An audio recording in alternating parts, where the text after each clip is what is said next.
Hello guys, good morning. Good morning nga ba? So sa ngayon ay nandito ako sa Barangay Kabitunan, Daram, Samar, na kung saan ay makikita nyo ang dalampasigan. Dalampasigan nga ba? Okay, yung seashore ng Barangay Kabitunan, Daram, Samar. So sa ngayon guys, nandito ako sa tabing dagat dito. Kung makikita nyo, sadyang napakalaki ng mga alon. Kaya hanggang sa ngayon ay hindi pa ako nakakapunta ng Katbalogan dahil nga sa sama ng panahon. Kaya yan. So ito yung sitwasyon dito guys.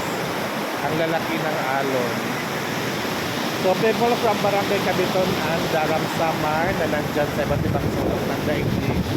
Guys, ito guys. Okay.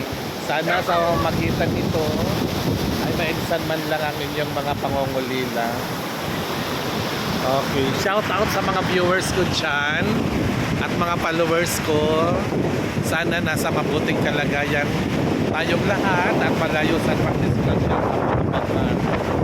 So ito sa likod ay bahay ng kapatid ko.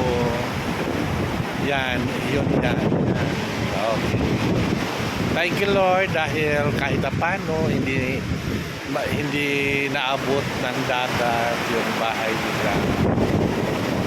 Okay. So ito yung sitwasyon dito guys.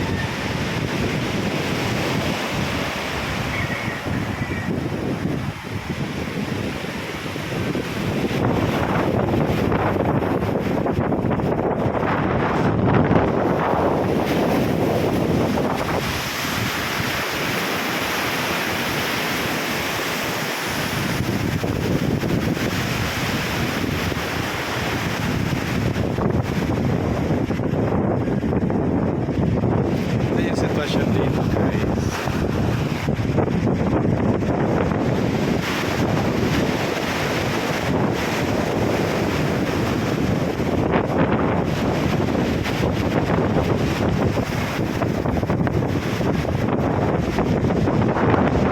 Grabe, kahangin talaga. Mahangin talaga. Ito yun guys. Grabe.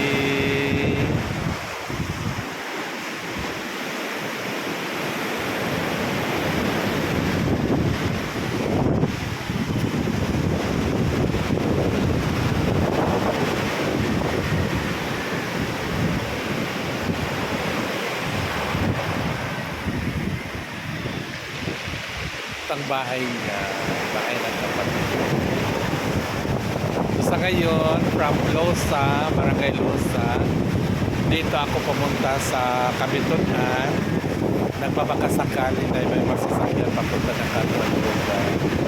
Sad to say, wala naman kasi nga ang lalaki ng mga alon kaya hanggang dito lang ang muna ako guys. Diba?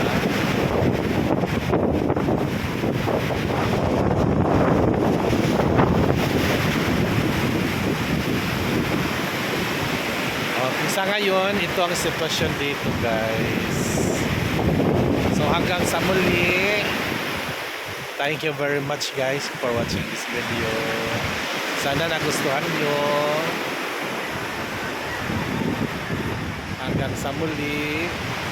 Bye bye. Ingat ang lahat. God bless.